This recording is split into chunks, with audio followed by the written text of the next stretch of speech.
Good evening, friends, and welcome to this episode of the Watchdog, exclusively held on the Synagogue News. I am your host, CJ Cox, here to tell you that we are indeed living in biblical times. I want to go ahead and say a quick shalom to anybody who may be watching us live. I doubt there's very many people showing up at the moment now, but hopefully people will come in at some point in the near future here. Appreciate every single one of you guys who does decide to watch with us today. We're going to be covering the midterms today, so that'll certainly be very interesting. And yeah, that's basically what we're doing here today. That's not a whole lot to be getting into other than that. We'll be looking at, of course, my own local elections here in Idaho, as well as some of the bigger elections. Florida, Georgia, Texas, what's going on in Pennsylvania. Might look at some of the states in the surrounding areas and all that other kind of fun stuff. So I appreciate anybody who is here. Before we do, want to go ahead and get to a couple different things. First things first, want to say, please remember to like and share this video. Please consider subscribing to the channel if you have not done so. Hit that bell to get notified every time that we go live. Also, please do consider following us on the various different social media platforms which we frequent. We are on Facebook, Twitter, Parler, Minds, and Gab, going by the tag The Synagogue, of course. So you can follow us on any of those websites there if you wish to. Certainly want to give a special shout out to the alternative websites, such as Gab, Parler, and Minds. Obviously, we need to be taking back internet free speech, and we're not going to do that with the help of the government. We're not going to do that, nor do we want to do that with the help of the government. And we're not going to do that by putting our blind faith in all of the morons who have already taken the internet free speech and declared that they will not give it back. No, the way we're going to do that is by utilizing the competition. So if you're on Twitter, consider Gab, consider Parler. If you're on Facebook, consider Minds. If you're on YouTube, consider getting on Rumble. And by the way, you should definitely consider getting on Rumble, because that is where we upload all of our backup videos, right? Obviously, the backup videos are, incredibly important, considering the fact that we have been censored on this channel already, and that YouTube definitely does not like conservative content. In fact, it's probably the most off-censored content in the entire internet sphere. So definitely do consider following us on, the Synagogue there on Rumble as well. Also, want to let you guys know of our history fact for today. Did you know that on November 8th, 1519, Hernan Cortez entered the capital of the Aztec city to a great welcoming from the Aztec king, the famous Montezuma? I'm not even going to try and pronounce the name of that city. Actually, I guess I will. It's like Tenochtitlan or something like that. I don't know. I've never been able to pronounce it correctly, and I'm definitely not going to start right now. But nonetheless, this was the day. This was the day. How long would it be? 1519. That'd be 503 years. This was the day 503 years ago that Hernan Cortez entered the Aztec capital, not as a conqueror, but actually as a welcomed guest, who Montezuma welcomed with a big party. There is obviously the oft-repeated myth that they were seen as gods. Further historical examination has revealed that that's not quite as true as people think. But nonetheless, you wanted to go ahead and share that stuff with you guys. Also, today was the second, quote, blood moon that we've had all year, which is interesting because I don't know that we usually have two of those in a year. I'm not a, astrophysicist or anything like that, but I think it's typically once every couple of years. We actually had two this year, so that was kind of interesting. The one that happened today actually happened I think like 5 a.m. to 6 a.m., something like that. Obviously, those are not exact times, but it was very, early up in the morning. Kind of creepy if you think about it that we have a blood moon on the day that an election is taking place, but I do digress. Wanted to share that with you because I think it's kind of interesting as well. But, anyways, we continue on. So, what do we have going on today? Well, obviously, it is the midterms, and a lot of interesting news has taken place today. Now, of course, a lot of it is kind of stuff that sucks. It appears that Ammon Bundy has been basically swamped in this most recent election, primarily because people are stupid. If I could be perfectly frank, I have no faith whatsoever in the American voter. I think that we just got 300 million morons running around this country voting for whoever tickles their fancy most in the last week. But nonetheless, we've had some negative things. We've also had some positive things. But in a way, it's some positive things that nobody was really worried about in the first place. For example, Stacey Abrams appears to have lost in Georgia. Beto O'Rourke appears to have lost in Texas. And we'll be looking over all of that stuff here very shortly. Really quickly, I want to go ahead and share this video to my different social media webs. Sorry. I'll go ahead and share these to my various social media. What would you call that? Profiles. Sorry. Having kind of a little bit of a slow brain today. But nonetheless, here we do be. Be here we do. So let's go ahead and get into all this kind of stuff today. Actually, one second. I'm going to go ahead and get these things shared. I apologize, friends. I know this isn't the most professional thing in the world, but hey, there's not very many people here yet anyways, so I suppose we can have a little bit of forgiveness there. By the way, I do see Nunya Biz is here. Thank you very much for being here, my friend. Let's see. Going to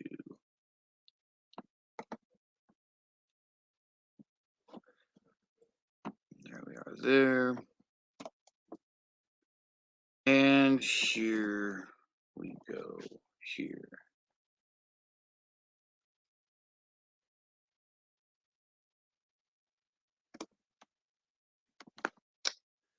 All right. Anyways, so let's get right into some of this. I'm going to go ahead and share my screen so that you guys can see all the things that are happening here in, I guess, not really real time, but whatever. First one we have here is the Idaho gubernatorial tracker, which I'll go ahead and refresh. Does look like, as you can see here, Brad Little is winning handedly with 60.4% of the vote. A total of 22% are reporting at this moment in time. As you can see up here on this little tab, the Associated Press has actually already called this race for Brad Little, despite only 22% reporting. Will anything major change that as this election continues to develop and more of the votes are counted? Probably not. There's really not a shot in hell for Stephen Haidt, the Democratic candidate, to win. Ammon Bundy, I did have a small amount of faith in him actually winning. Obviously, I wanted him to win. He's the person who I voted for. But I only had a small amount of faith in him winning because, unfortunately, as I was kind of saying earlier, I don't really have much faith in the American voter. I think a lot of times they vote for whoever has the letter they appreciate more next to their name. I don't think that most voters are actually paying attention to the issues. I don't think that they're paying attention to who's on the ballot.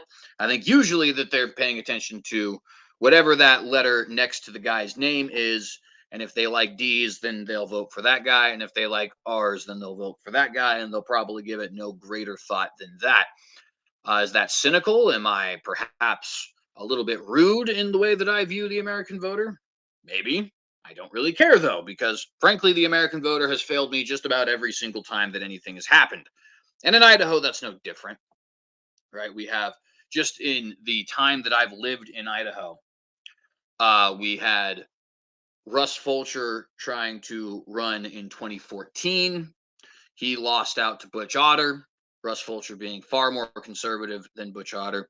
2018, Raul Labrador was the conservative pick. He lost out to Brad Little in the midterms. 2022, Janice McGeehan, who I wasn't a huge fan of, but nonetheless, she was better than Brad Little, got crushed by Brad Little. Now here we are in the actual general election, and it appears that Ammon Bundy is being crushed by Brad Little yet again. Now, the funny thing about this, of course, is that all of the conservatives here in Idaho are now going to complain incessantly for the next 4 years about how Little is wishy-washy and about how Little is, the same guy who's willing to, for example, when he had shut down the, economy, he's willing to shut down the entire economy, even though he said just literally 3 days before that he wasn't going to do so. Going to waste our taxpayer dollars on getting the National Guard to go around helping with vaccinations and stuff like that. And, we'll have all these kinds of complaints continuing forward, but nothing actually done about it, because when the midterms run around 2026, we'll just be electing another Ponce who's an absolute loser. And again, like I said, nothing ever actually changes. It's just kind of seemingly the way that it is. It's very irritating, I'll be honest with you. I can't stand it. But it is the way of the world, unfortunately.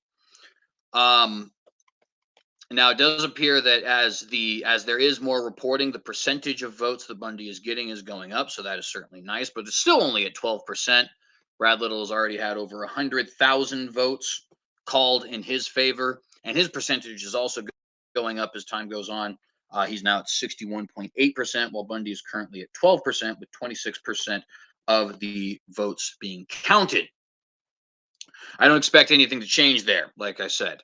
I think that there's a lot that could have been done to help change a lot of those things. If we had, for example, some unity in the conservative side, with men like Todd Engel and Eric Parker and Janice McGeehan, who's obviously not a man. The Idaho Freedom Foundation. These guys certainly could have thrown their weight behind a truly conservative candidate. They all decided not to.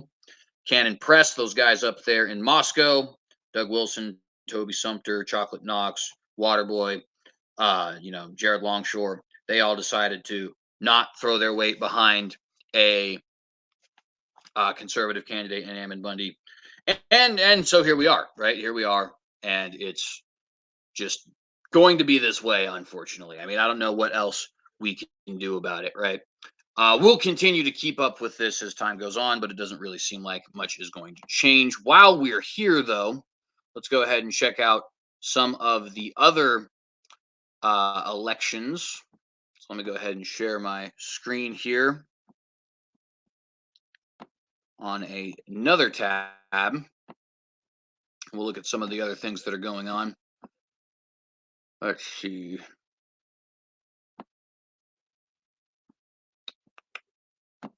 So here is a Washington Examiner article that is tracking a lot of the other elections taking place.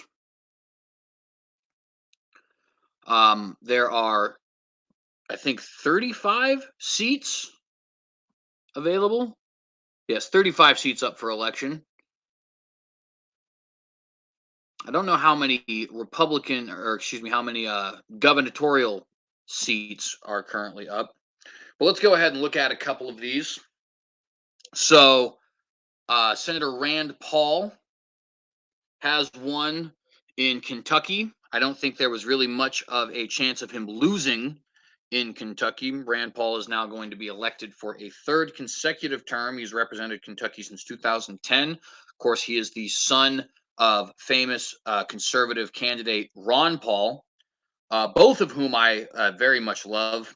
Ron and his son Rand are two of the more honest politicians in American history, so I'm certainly glad that we'll have another 6 years of him defending conservative values and the Constitution there in Washington. Definitely nice to see him winning. You can see below here, Tim Scott has won a second term in South Carolina. Again, probably a election there that was not going to be contested. Scott has beaten Democrat Crystal Matthews, and I guess there was an independent candidate there as well, Larry Adams. Although I'm not entirely sure who Larry Adams is, so whether or not he was good or not, I can't really say. Once again, not like I said, a real contested election. Really wasn't much of a shot of South Carolina going blue.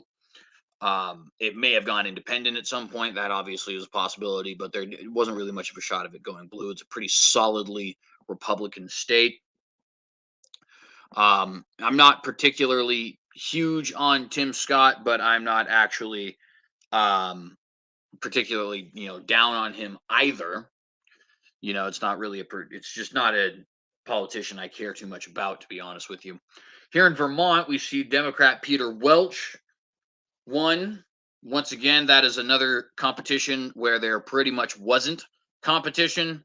Vermont is a solidly blue state. In fact, the most communist politician in the entire country. Maybe sans Ocasio-Cortez, but most people would probably pin Bernie Sanders as the most socialistic candidate in the country. And he's from Vermont. So, really not too much of a shock to see Peter Welch in Vermont as far as his election is concerned. Now, one of the things that's interesting here, excuse me one second, I got a little bit of a pop-up here. All right, there we go. One of the things that's interesting here is that in the next 2 years, Sanders' own seat is going to actually be coming up for election, and he likely will not run again, considering the fact that he is an incredibly old man. He's 81 right now. He'll be 83 at that time. Now, have people ran, older than that? Certainly they have, but nonetheless, it's not typically very common for people in their 80s to run for re-election in an office that, that carries a 6-year term. It's going to, take another 6 years of your life. At that point, you'd be 89 once you left. But of course, who actually knows? Nonetheless, Peter Welch wins in an election that basically did not matter, because it was just going to be the case that the Democrat would win there. Going further down here on this article, in Alaska, we have Lisa Murkowski, who is a major dud. She is a Republican, but she's one of those Republicans in name only, or Redudlicans, as I like to call them, duds for short. She is facing challenge from somebody whose name I am probably going to be terrible at pronouncing, but nonetheless, Kelly Tshibaka, who is also a Republican, as well as a Democrat, Pat Chesbrough, who will probably have no real chance of winning. It's really a competition between Murkowski, excuse me, and Tshibaka. I mixed their names. My apologies. Right now, that election does not appear to have any solid leaders yet. But nonetheless, we will definitely continue to keep you guys posted on that.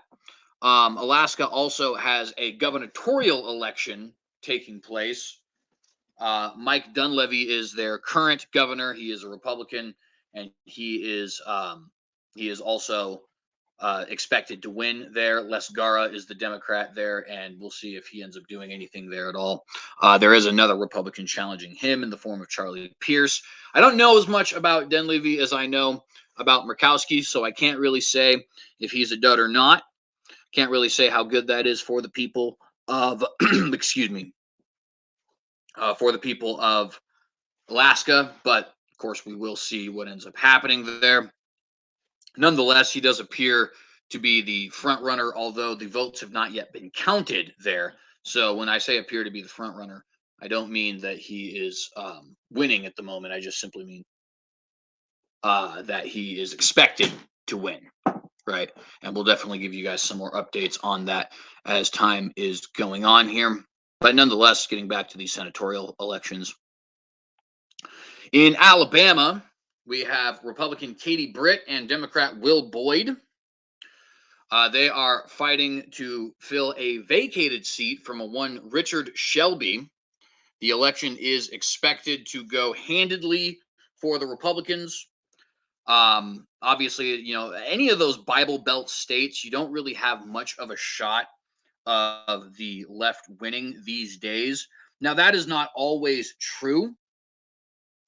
Um, when it comes to, for example, Georgia, which is an election we'll probably talk about extensively here in a couple moments. Raphael Warnock is not only the incumbent senator, he's a Democrat, but he's also likely going to win this election. He is running against Herschel Walker, who, if I can be perfectly frank with you, is an incredibly dishonest man, is kind of an evil man. He's not anybody I would ever be caught dead voting for. A lot of people would say, okay, but like if the choices are Walker and Warnock, then wouldn't you go with Warnock or wouldn't you go with Walker rather? And really, I don't see much of a difference there, if I'm being perfectly frank with you. I think Herschel Walker is an awful person. That being said, Herschel does certainly have a lot of name recognition there, being a former running back for the University of Georgia Bulldogs. And the election at this point is incredibly close, with Warnock having a less than 2,000 vote lead, as we'll see here in a moment. But anyways, my point in even bringing up Georgia, because we'll talk about them in a second, is just to say that it's not always true in the Bible Belt that red wins, but usually in the Bible Belt, it's pretty solidly red, right? The red side always wins. Nobody else tends to win there. And that's been the way it's been for my entire life, though certainly not for all of history. In fact, not even for my father's entire life. There's certainly been strong Democratic support. Excuse me. In some areas there, like Georgia, Florida, Virginia, and so on. Louisiana is currently run by a Democrat governor. And so there's certainly some things to be said there. Anyways, continuing, Arizona has a very interesting senatorial battle, as well as a very interesting gubernatorial battle that we're going to look into here. Arizona is typically considered to be a purple state. And right now, the incumbent is Mark Kelly, who is a Democrat. He's going to be going up against somebody named Blake Masters, who is quite the populist, Trump endorsed. And in fact, it actually says here, it's funny that I use that word because it says populist conservative Blake Masters, and I hadn't even read that yet. But nonetheless, he is certainly going to be giving Kelly a run for his money. Kelly is currently maintaining a lead in that election. We will see what ends up taking place, of course. But with 48% reporting at this moment, Mark Kelly is currently winning with a 57.8% majority. So it does appear that he is going to end up winning. And actually, you know what? Let me get to a different portion here because it'll be better for us to look at this on another screen. So let's see here. Got the election in Georgia up here. All right, so let's talk a little bit about this election in Georgia. As you can see, it is currently, because of the fact that the major population centers are going blue, it is currently in favor of Raphael Warnock, who has a less than 2,000 vote lead. The interesting thing about this here is that the Libertarian candidate, Chase Oliver, may end up being the difference in Herschel Walker winning and in him not winning. You can see here that 76,174 people have so far been counted for the Libertarian candidate. Now, Libertarians, when they do vote for either of the two major parties, tend to vote Republican, although not always the case, because the Libertarian Party itself is very socially liberal, but it's also very fiscally conservative. And there are certain elements where it's also socially conservative as well, right? Like, for example, being very pro-gun rights, but it's typically pro-abortion. It's typically big on things like legalization of marijuana, which tends to be a more democratic policy. I don't know why. I think Republicans should certainly get on board with that. But nonetheless, it certainly is a party that tends to be pro-LGBT and all that kind of stuff. So a lot of times when it comes to, the different social issues, Libertarians would probably identify more with the Democratic Party, although again, there's going to be some toss up there in regards to things like, guns, property rights, taxation, things like that. And they're definitely more fiscally conservative. That being said, it is more common than not that they would be voting for the Democratic, or excuse me, for the Republican Party if they were to vote in major elections. Now, I don't want to chastise anybody for voting Libertarian. I'm not one of those, oh, you split the vote, it's your fault kind of people, because frankly, people need to vote with their conscience. But it does appear that Chase Oliver's small amount of support, which is only 2%, may end up actually being the difference in this election. As you can see, both Walker and Warnock have 49% of the vote, but Warnock has just barely more 49% of the vote, right? As you can see here by these numbers, Warnock has currently had 1,829,153 votes counted in his favor. Walker has 1,827,295 votes counted in his favor. And if we look up here at reporting, we're up at 89% at this point, which means that we're probably pretty close to understanding who's actually going to win this election. We don't know for a fact that Walker has lost this election yet, but we do have a pretty solid idea, I think, at this point. Now, the unfortunate thing about this election is, number one, it was very winnable for Republicans. Georgia is not a solid blue state by any stretch of the imagination, right? In fact, we're going to talk about the gubernatorial election there in Georgia here in a second.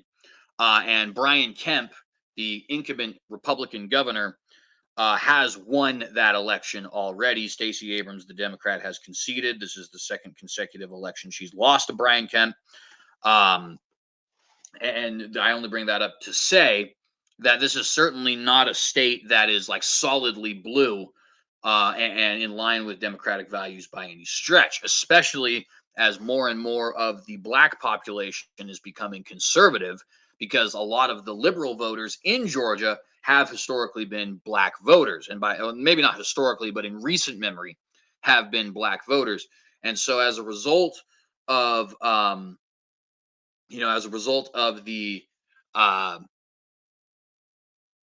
how would you say, Blexit, I think is the word they use, the mass exodus of black voters from the Democratic Party, you are seeing more and more support in the already pretty conservative Georgia for the Republican Party, right? The reason at this point that I think they're losing is because Herschel Walker is just an absolutely terrible candidate. And by the way, we just had an update here. It looks like Warnock has jumped up to 1,835,000 and some change. Walker 1,831,000 and some change, which means that Warnock, who had just under 2,000 counted a couple seconds ago, now has just under 4,000 counted in his favor. Walker is a very popular person in Georgia.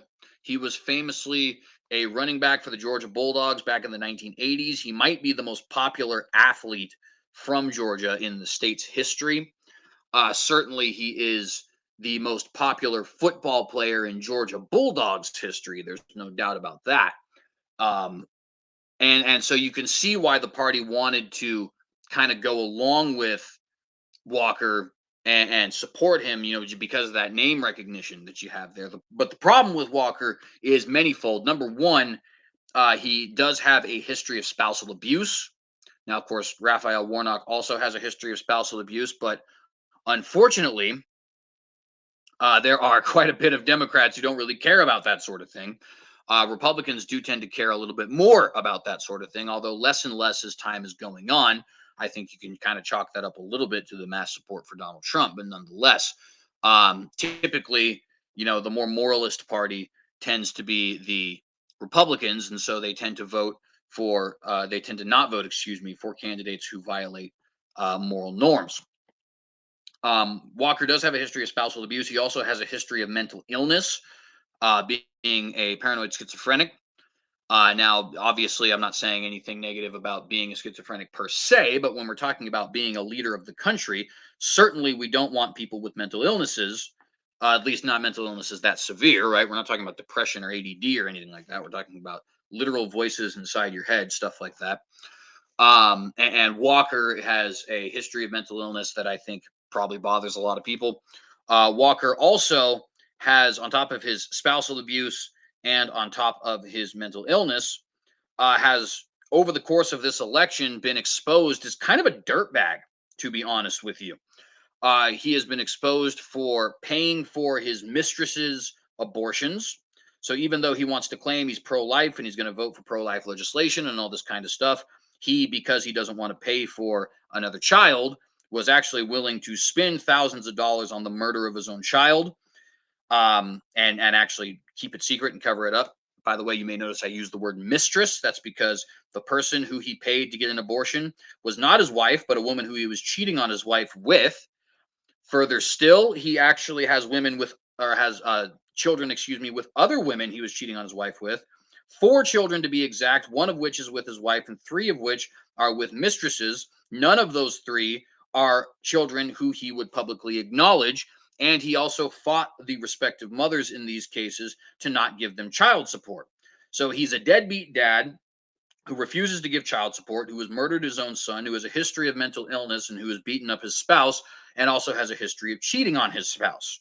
You guys kind of see where I'm going with this stuff, right? Like, Herschel Walker is unfortunately one of the worst candidates for any position that the Republican Party has ever put forward. And it's no shock when you take those kinds of things into account that he's losing this election and is probably going to end up being the loser of this election when it's all said and done, right? We still have 89% reporting. There's 11% left to report. It's possible this election could swing in Walker's favor, and we may not even know the answer until tomorrow or even later than that if people decide that they want to, um, you know, recount and challenge the election and stuff like that. But certainly you can understand why people who want a good pro-life, pro-family candidate who's going to represent conservative values, American values, Christian values in the Senate, why they wouldn't want to vote for Herschel Walker, despite the fact that Raphael Warnock is a raging communist, right? It's because he's frankly a terrible person. And I'm sorry to say that, but he just simply is. By the way, we've jumped up to 95% reporting.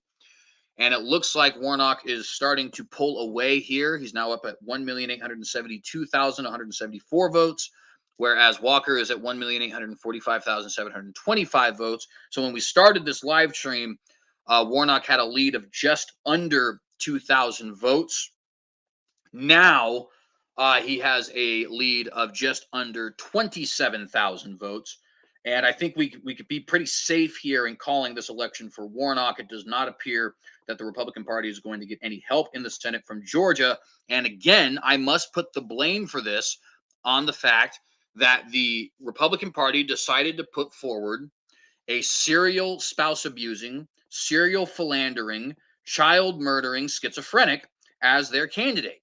I mean, that's just stupid. You shouldn't do something like that. I don't care if he happened to run really good touchdowns back in the 1980s. That's not what qualifies you to be a senator in this country. It's certainly not what qualifies you to be a member of the Republican Party if the Republican Party is supposed to be the party of, quote, moralism, right? We're supposed to be the pro-life party, the pro-family party, the pro-God party, right? Walker is somebody who, like I said, is just a detestable person. There's no reason for us to expect that people would want to vote for him. And as a result, here we are trying to take back a majority in this Senate. Well, Georgia doesn't appear to be any help in that regard. But let's go ahead and look at some of these other elections while we still have time. You can see here in Ohio and North Carolina, we'll click on some of those here. The elections have been called by the Associated Press. So we'll start here with North Carolina. Ted Budd has had the election called in his favor in North Carolina. Excuse me. In North Carolina, we have 96% reporting, and he is currently at 50.7% of the vote. That's 1,887,701 individual votes. This to Sherry Beasley's 47.1% of the vote, which is 1,753,203. So the Associated Press has called this for Budd. Bud is currently a U.S. representative. So he's going to be basically going from one position in the Congress to another. He is actually succeeding Richard Burr, who was also a Republican. So this is not a gained seat for the Republican Party. Rather, it is simply a kept seat for the Republican Party. But nonetheless, in what was a pretty tight election, he's winning here by just just over 3%, 3.5%, looks like 3.6% to be exact. But nonetheless, he is going to win this contested election and replace Richard Burr, thus keeping this North Carolina senatorial seat in the hands of the Republicans. So at the very least, nobody's losing a seat here, right? Now, Ted Budd is a pretty interesting person. He is pro-life. In fact, he is probably one of the more pro-life candidates on the ballot. So that's definitely a pretty cool thing, especially in light of the overturning of Roe v. Wade. He has been one of the people who supported Texas v. Pennsylvania and Attorney General Ken Paxton in his attempts to examine the 2020 presidential election and see if there was any foul play there. So that's certainly also something that I think is very cool on his part. His views on foreign policy, I think, are very good. In fact, he actually voted in favor, or excuse me, um, maybe I should actually double check on this because I'm actually uh, having a little bit of doubts on what I think here. Yeah, I was wrong. So he actually voted. I'm sorry, he voted against a bill which would have prevented soldiers from leaving or going into Afghanistan without congressional approval. So that's actually not a good thing. He did, however, and this is something I'm just picking up here, actually, in the same point where I'm double checking myself. I didn't know this originally. He did also vote against a measure condemning the Myanmar coup d'etat, which, while certainly we don't want anybody to be to have the elected government overthrown, that is at least nice in the sense that he's been willing to go against people who are wanting it to basically get us involved in foreign nations, which is not something we should be doing. But nonetheless, I'm glad I double checked myself there because I was about to give some false information. Um, he has been somebody who's for pro tax cut. He has been somebody who is in favor of, like I said, election integrity. Um, I wonder what his views here are, if they have any views at least here on things like gun rights and stuff like that. Um, nope, doesn't appear that his Wikipedia page says anything about gun rights, which is fine. I'm sure we can still pull it up on one of the other um, pages here. As you guys may be able to tell by the fact that I'm looking at this, I'm not super familiar with a lot of his positions, but I do know he's very pro-life, and I also know that he's been one of the defenders of the conservative position on election integrity. So that's all been definitely very nice. But at any rate, um, did have to fact check myself there on the foreign policy. So definitely glad that we have the internet. But nonetheless, he did win, so we did keep that seat. Another seat here that has been called in favor of Republicans is in Ohio. J.D. Vance has been declared the winner here. Obviously, you can. Well, I guess I shouldn't say obviously because I don't know how much you guys can actually, or how well you guys can actually read this. But you can see here 95% reporting, so we pretty well know where this is going to end up going. He got 53, actually pretty handedly in this one, 53.4% of the vote. That's 2,129,198. He beat Tim Ryan, who got 1,856,000 votes, actually with an additional 109 there. So that's certainly pretty interesting stuff there. Now, so he is expected to be the new senator coming out. He is replacing Rob Portman. Once again, this is another Republican. So this is, again, not a gained seat. It is just simply a kept seat. Not really anything that's particularly noteworthy there, right? But nonetheless, he has been declared the winner. Now, J.D. Vance is another pretty interesting person.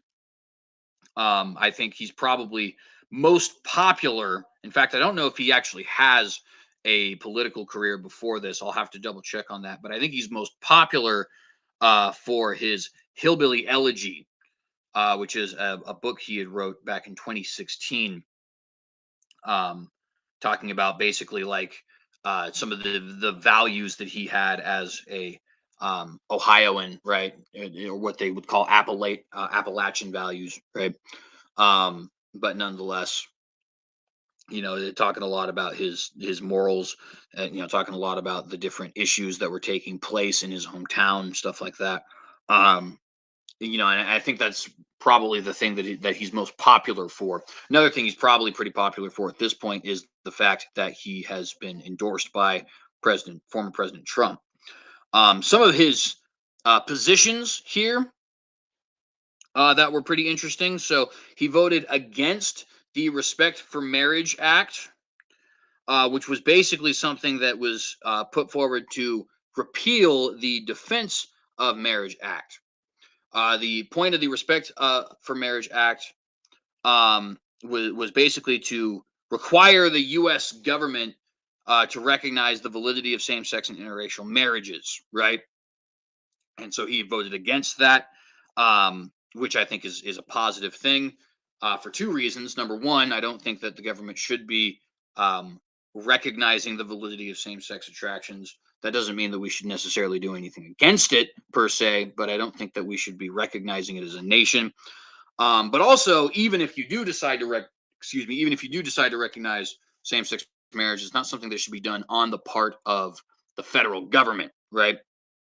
If anything, it's something that should be done on the part of the state governments. So certainly respect J.D. Vance for that. He is pro-life. I don't think he's quite as pro-life as I would like. I believe that he is one of those who would say after 16 weeks.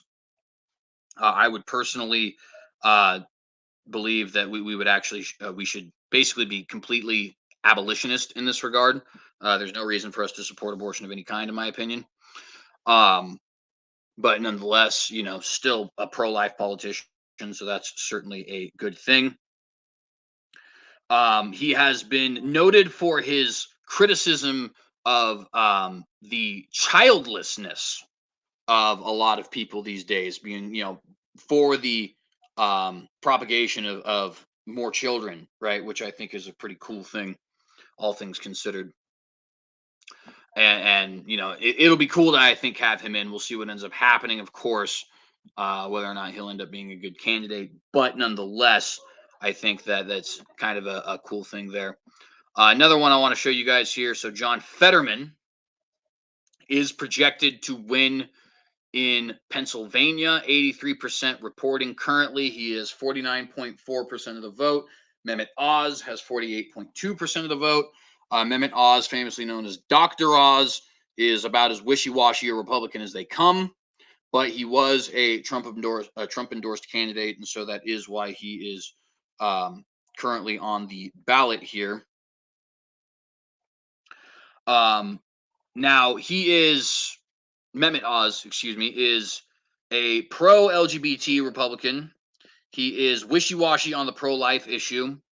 He's been kind of wishy-washy on the gun rights issue, but he was a member of Trump's COVID-19 team, and I think he actually, if I remember correctly, he might have even had some kind of it wasn't a secretary position. He wasn't a member of his cabinet, but he was a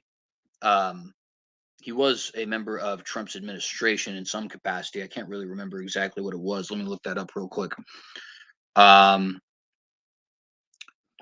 Let's see here. No, I guess maybe he wasn't. But he was a member of his, and this is what I was talking about with the COVID-19 thing. He was a member of his COVID-19 task force. Oh, yeah, he was. Here it is. He was appointed to the President's Council on Sports, Fitness, and Nutrition, which, by the way, Herschel Walker was also appointed to. So I knew I remembered something of him being a member of the administration before COVID had taken place. Now, he had been wishy-washy on the COVID issue as well. He's also the first Muslim ever to actually be nominated for Senate, which was an interesting thing there. Um, a lot of the things that you'll see, like for example, if you go look up his Wikipedia, it talks about him being pro-life and stuff like that. But in the past, he has certainly not been, you know, on those sides. So, like for example, with the pro-life issue, as early as or as recently, excuse me, as 2018, Mehmet Oz was vocally a supporter of quote abortion rights. But now that he's potentially being elected senator for Republicans, all of the sudden he is pro-life, which I think is incredibly hilarious, honestly. He has been somebody who praised Anthony Fauci and it said that he was a fantastic, doctor and that he was good at his job. He called him a pro, and said that he had basically taken initiative in fighting against COVID-19, that he had saved the country, all this other kind of stuff. Right? He didn't use those exact words, but that's basically the kind of stuff that he was saying. When it comes to the trans issue, he was one of the first pushing puberty blockers for kids and stuff like that. In fact, this is an interesting thing that I actually had written down here from his Wikipedia article, which said in 2019, Oz hosted and offered support to transgender youth and their families on a television show. Excuse me, in 2010, not in 2019. But nonetheless, so it's just one of these things where it's like he's on the Republican side, and yet, he's a Muslim, he's pro-choice until the election, and now all of a sudden he's not. He is pro-transgender until the election, and then all of a sudden he's not. He was, against gun rights until the election, and then all of a sudden he's not. And so much like Herschel Walker, it makes a lot of sense why he is losing in this election, because not a whole lot of Republicans actually would want to vote for him. And for the record, too, another thing that has caused a lot of people, I think, to be soured on the Mehmet Oz campaign is the mistreatment of John Fetterman. Now, I'm no fan of John Fetterman by any stretch of the imagination. However, it certainly must be stated that this man has been mistreated by conservative media, people like Lauren Chen and so on and so forth, who have gone out of their way to talk about him being stupid and his brain being mush and his inability to speak and all these other kinds of things, all of which are the result of John Fetterman being a stroke survivor. Now, again, like I said, I am no fan of John Fetterman, but attacking somebody for being a stroke survivor is quite frankly disgusting. It's absolutely vile, right? And all the people who were doing it, Lauren Chen and Steven Crowder and the people memeing, they should be ashamed of themselves. They should be disgusted with themselves, right? That's not. We're going to sit here and claim to be the more moral people, and then we're going to actually insult people for surviving stroke. And I get that there is some legitimate concern in the sense that he clearly doesn't have the same cognitive function that somebody who had not survived a stroke might have. That is a legitimate concern. And I don't want to pretend like there's no legitimate concern in the fact that he's a stroke survivor. However, the insulting of him for being a stroke survivor was certainly detestable. And I don't think there's anything you could say about it other than the fact that it was indeed detestable. Right. And, I don't know, maybe you guys would disagree with me there, but I certainly do not appreciate what the conservative media has done with John Fetterman and how they've treated him. The terrible thing about this election is that this is an election where the Democrats are actually probably going to gain a seat. Now, we don't know for a fact that Fetterman is going to win, but you can see here 83% reporting, and Fetterman is in the lead. 2,415,055 votes, or 49.4% of the vote, to 2,352,613 votes, or 48.2% of the vote.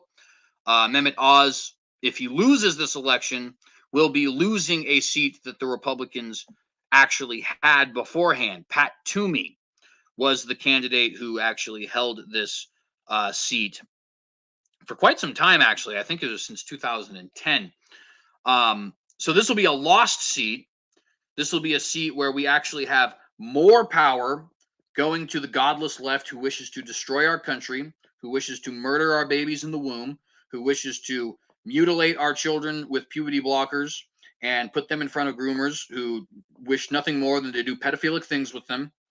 And why is this a lost election? Well, because much like the Herschel Walker election, the Republican Party is made up of a bunch of morons who would rather go with somebody who has a lot of brand recognition than somebody who's actually a genuinely conservative candidate with the country's best interests at heart. Mehmet Oz was a Democrat in almost every position that's important: transgenderism, abortion, gun rights, COVID, until 2022. And then 2022 comes around, and all of a sudden, because he wants political power, this man is a conservative. He's a liberal for most of his life, buddy buddy with Oprah Winfrey, progressive Muslim, all these other kinds of things. Then in 2022, because he wants to be a senator, he is all of a sudden a conservative. So, of course, we lost in this particular election. Why would we expect anything different? Right. And I don't have good things to say about Mehmet Oz at all, frankly. I don't think I would have wanted to vote for him. It sucks because now you have the Democrats actually in the last 2 years have not had a majority in the Senate. They've had 50 votes with Kamala Harris being the tiebreaker, right? Well, now they're not going to need a tiebreaker unless the Republicans manage to gain an extra seat, because in this seat that they already had, we decided to put forward Oz. Oz is a moron, and the people of Pennsylvania recognized that Oz is a moron, and he's going to lose to Fetterman. On top of that, they mistreated Fetterman in such an egregious and disgusting way that a lot of people who were moderate got turned off by it. They decided they weren't going to vote for Oz in this election. They'd either abstain or vote for Fetterman. And here we are, right? Here we are.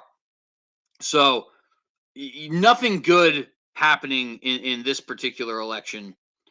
But nonetheless, we'll go ahead and move forward. So here's what we have going on in Arizona.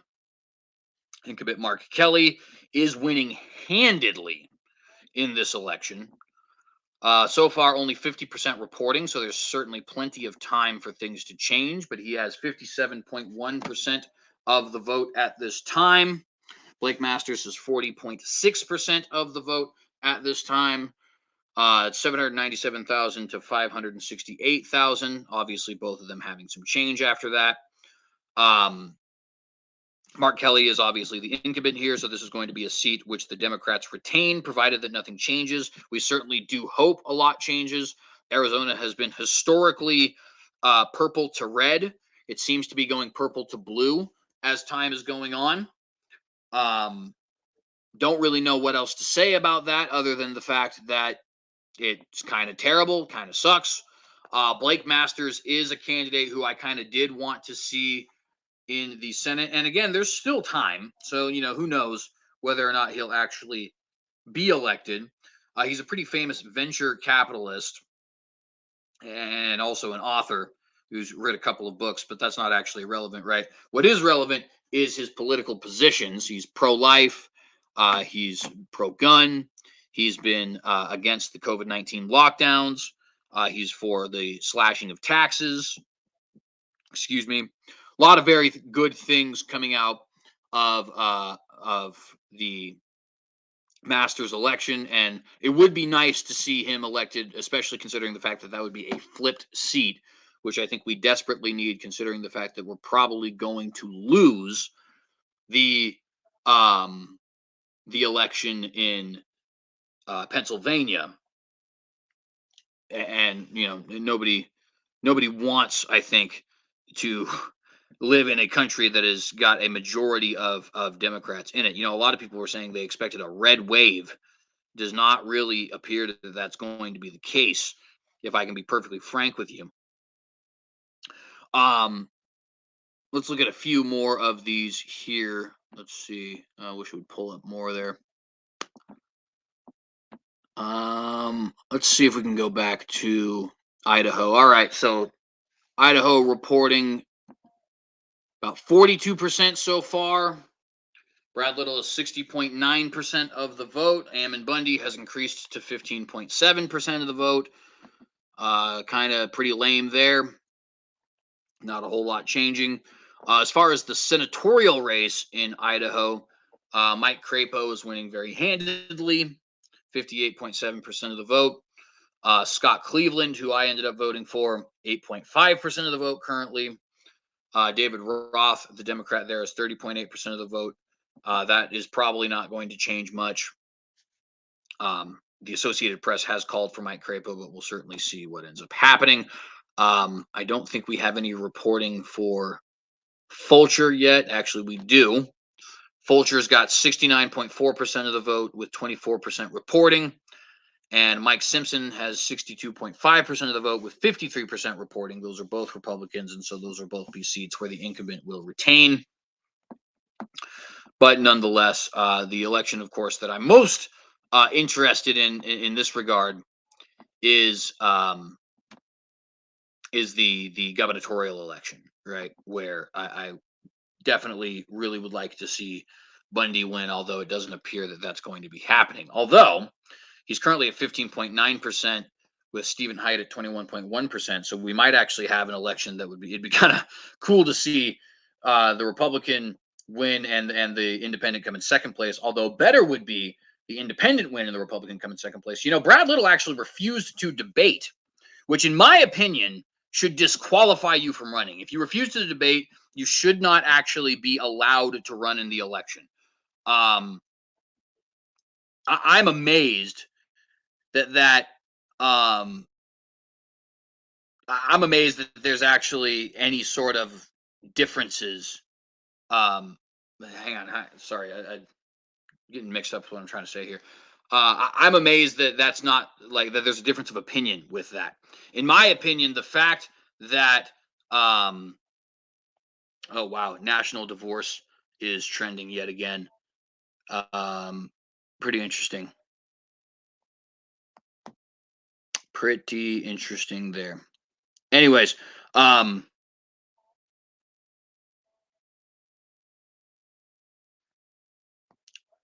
sorry, I'm just interested to see that that's trending again. It seems like that trends every single time that an election is taking place. And I guess I shouldn't be surprised there. You know, maybe a national divorce wouldn't even be a bad thing, right?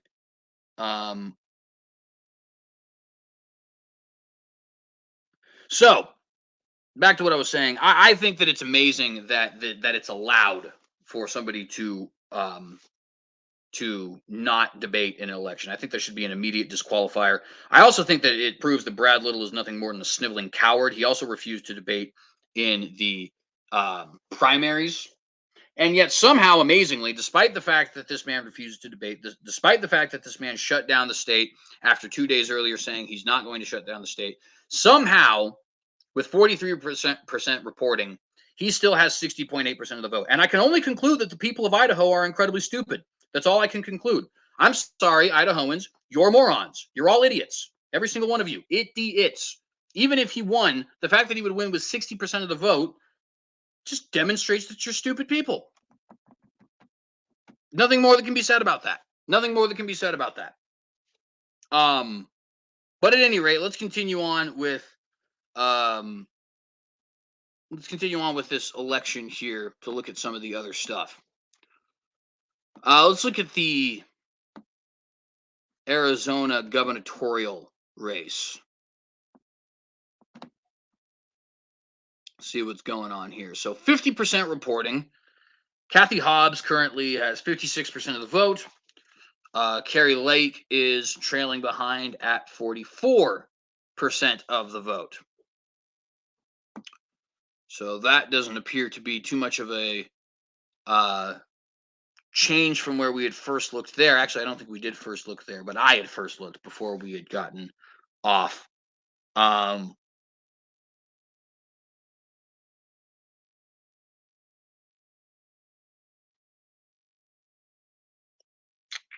Let's see what else we have here.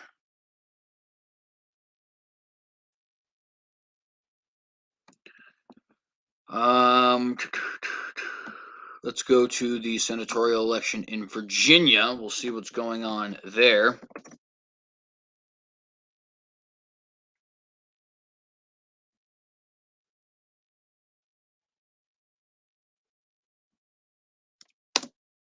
Man, to be honest with you, this entire election cycle is looking pretty weak. People were saying red wave. That did not happen.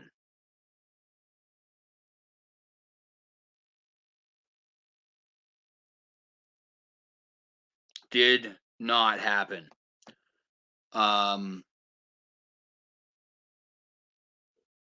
People, and it's funny too because people are still talking about, oh, red wave, red wave, red wave. But it's not happening. It's not happening. And when you put forward idiots like Mehmet Oz and Herschel Walker, or you have an incredibly stupid population that's willing to vote for rhino candidates like Brad Little, I guess you can't complain about that kind of thing, right? This is the way of the world, and we are currently witnessing the death of our country. Not that I think most of us were expecting anything any different. Anyways, let's see who won this Virginia election, or who is leading this Virginia election, I should say. I know you guys are probably looking at the screen thinking, that looks pretty red to me, but most of these places were already red to begin with, right? The places where we needed a switch, for example, Georgia didn't get one, or we're not getting one, it appears. Arizona, another example. The places where we already had somebody, for example, Pennsylvania, not happening. Not happening at all. And it doesn't appear like anything's getting any better in that regard. And I don't really know why it would. Let's see what's going on in Nevada. Laxalt's being beaten pretty handedly so far. Although at this point we only have 42% reporting. Mike Lee is leading in Utah. John Thune has won pretty handedly in South Dakota. North Dakota, John Hoeven has won.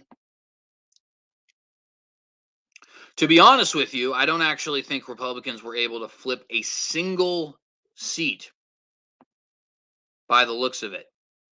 Not one single seat. Marco Rubio is an incumbent. Mark Wayne Mullen. Not one single seat. That's pretty rough, guys. That's pretty rough.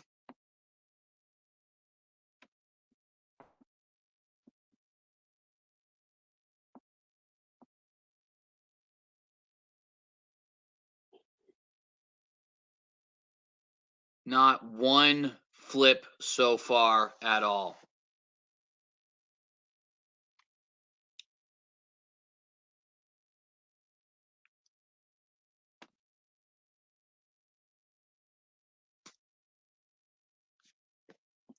I don't know, man. I mean, what are you going to do, right? You can't put forward Walkers and Oz's and expect to win elections. I mean, that's just the moral of this story.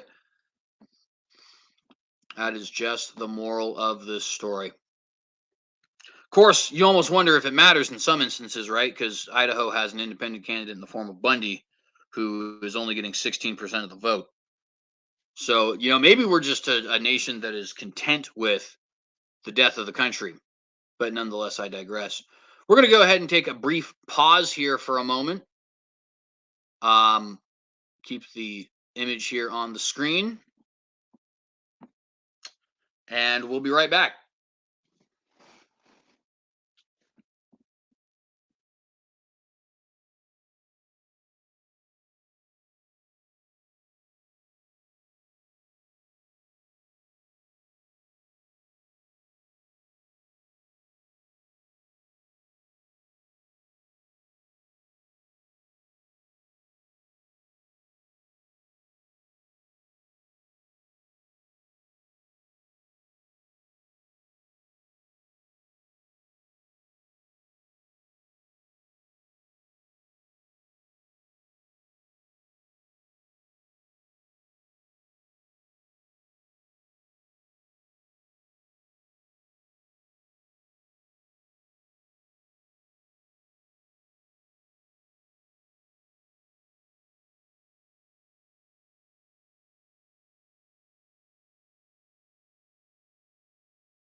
We have returned.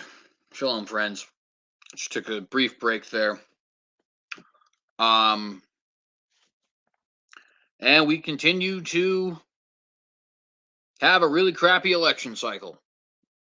Nothing is going good. It appears, if my calculations are correct,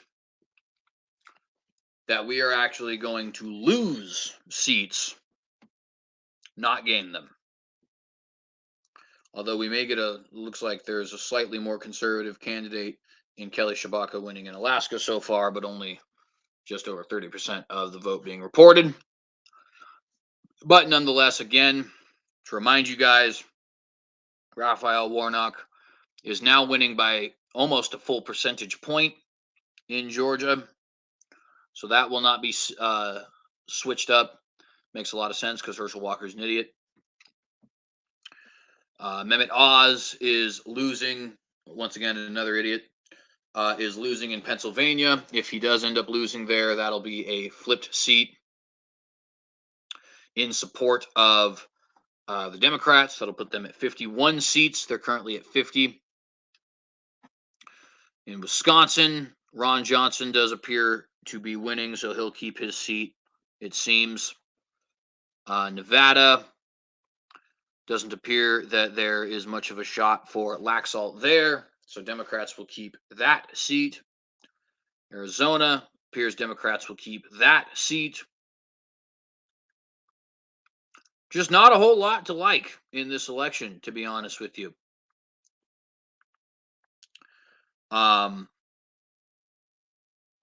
Looks like New York Times is estimating a 50-50 split, but I don't know about that because I don't see anywhere where the Republicans are flipping a state.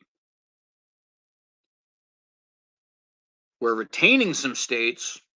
North Carolina retained, South Carolina retained, Ohio retained, Wisconsin retained, Indiana retained. I don't see a single flipped state. And looks like we have 47 Democrats, 46 Republicans here. So 4 more Democrats need to win for them to get a majority. So let's just do the math. John Fetterman, that's 1. Raphael Warnock, that's 2. Catherine Cortez Masto, that's 3. Mark Kelly, that's 4. So there you go. There's the majority. And that majority is Democrat. Potentially some developments that could come forward. I mean, I don't know. I'm still trying to figure out why Herschel Walker and Mehmet Oz were put forward in Pennsylvania and Georgia. Those 2 of the stupidest candidates I've ever seen put forward in an election. I mean, I really don't understand it. It's just outright moronic. And then you go to places where you have the chance to improve. For example, in Idaho. And Ammon Bundy can't even crack 20% of the vote, which doesn't make any sense to me. I mean, it does make sense because the voting population is just full of a bunch of morons.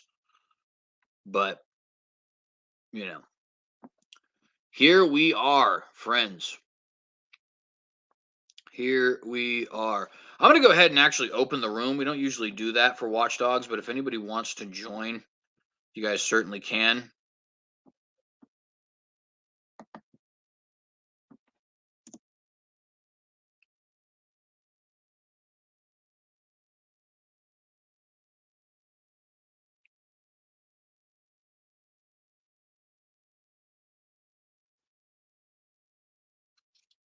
If my estimation from what we still currently have going on is correct, we're going to end this election cycle at 51 Democrats and 41 Republicans, or 49, excuse me, Republicans. I believe it was about 50-50 before this, but it does not look like. Well, and who knows? There's still some time. Maybe Georgia switches up. Maybe Pennsylvania switches up. I doubt it, though. It seems like as more votes are piling in, both of these states are going away from the Republicans and not toward them.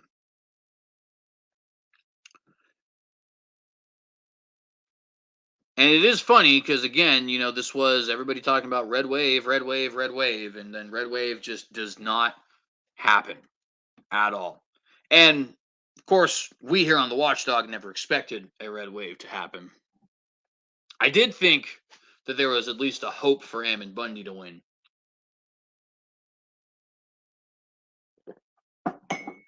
Doesn't appear like that's going to be the case, though.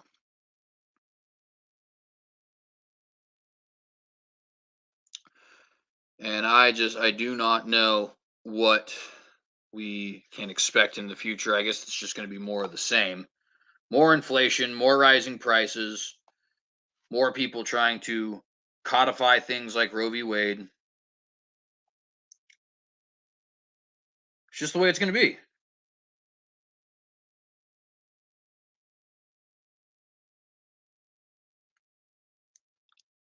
Not really sure what else to say about a lot of this stuff, to be honest with you. A lot of these different elections. So let's look. Virginia, there was no election. I could have sworn there was an election in Virginia. That doesn't sound right. Anyways, let's look at some of the gubernatorial elections and see what's going on there.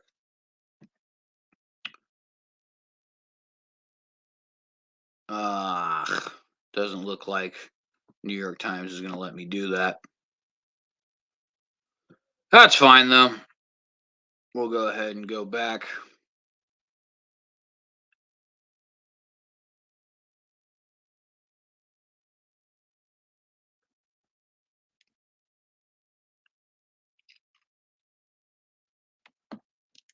I think the reality, friends, is that we're just living in a nation that does not value its freedoms, that does not value God, that does not value unborn babies in the womb, that does not value right to bear arms.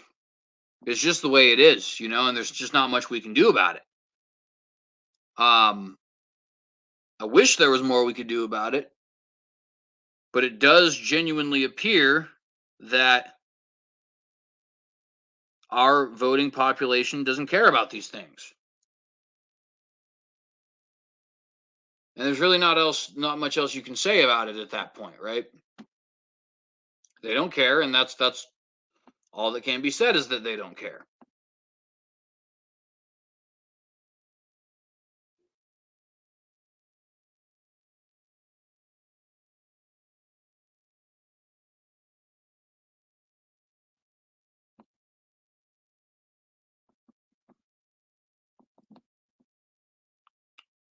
Let's see here. I think we're probably just about done because we have a pretty solid idea of where everything's going at this point.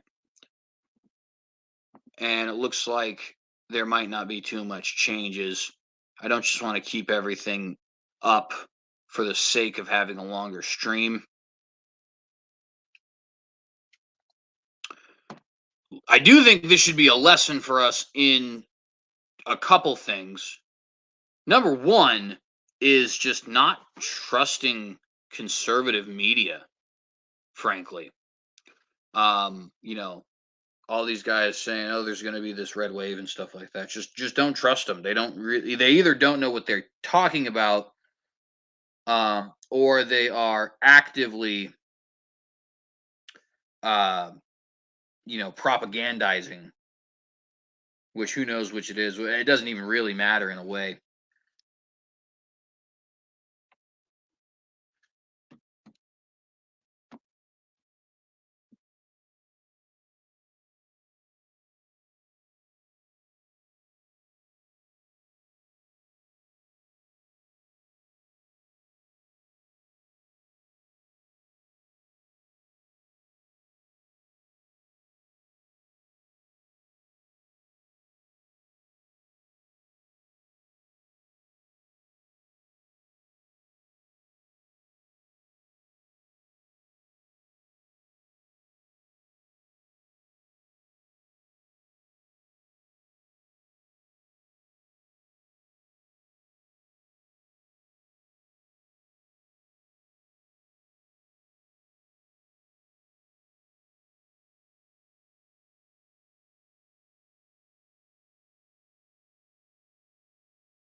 Anyways, friends, we're going to go ahead and end it here.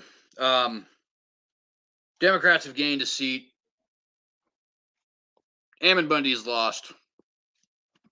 Not really much else to report on. I've been CJ Cox with the Watchdog. So we're out of here. Appreciate you guys. If you like this video, please remember to like and share this video. Please consider subscribing if you have not done so. Hit the bell to get notified every time we go live. Not much else for us to talk about, so we're just going to end it. Appreciate y'all, and shalom.